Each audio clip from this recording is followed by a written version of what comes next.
व्यापारी को न्याय देगा।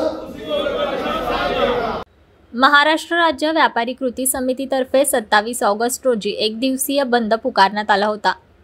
मात्र उपमुख्यमंत्री देवेंद्र फडणवीस यांनी व्यापारी प्रतिनिधी मंडळासोबत बैठक घेऊन चर्चा केली व त्यानंतर हा बंद आता तात्पुरता स्थगित करण्यात आला आहे।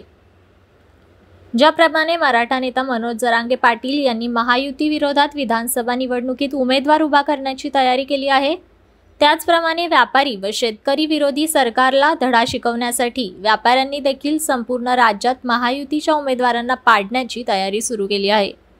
राज्यभरातून आलेल्या व्यापारी नेत्यांनी आमच्यावर दबाव ठेवलेला आहे की जर सरकारने आम्हाला अनुकूल निर्णय दिला नाही तर व्यापारी संघटनेला राजकीय भूमिका घेण्याची वेळ आली आहे आणि राज्यातल्या अनेक मतदारसंघामध्ये जिथे व्यापाऱ्यांची शक्ती मोठी आहे तिथे आम्ही व्यापारी प्रतिनिधी निवडणुकीला उभा करून सरकार आमचा ऐकत नसेल तर सभागृहात आमचे प्रतिनिधी पाठवायची तयारी करायची।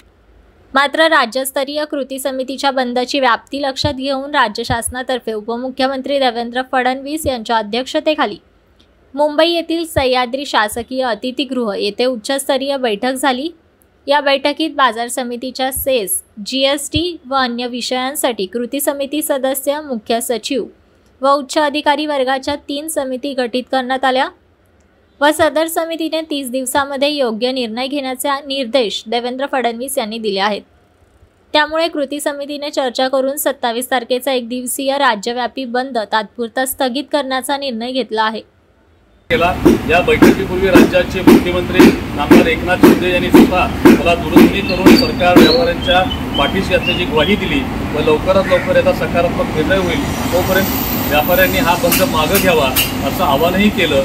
उपमुख्यमंत्र्यांच्या बरोबर झालेली अतिशय सकारात्मक बैठक, समिती गठीत करण्याचा झालेला निर्णय, उपमुख्यमंत्र्यांची पॉझिटिव्ह भूमिका व मुख्यमंत्र्यांची विनंती या सर्व गोष्टींचा एकत्रित विचार करून महाराष्ट्र राज्य व्यापार कृती समितीने 27 ऑगस्टचा बंद हा तात्पुरता स्थगित करण्याचा निर्णय घेतला आहे। 1 महिन्याच्या समितीच्या कार्यकाळानंतर आलेल्या अहवालावर सरकार काय निर्णय देते त्या आधारे राज्यातल्या व्यापाऱ्यांची पुन्हा चर्चा करून पुढील भूमिका ठरवली जाईल।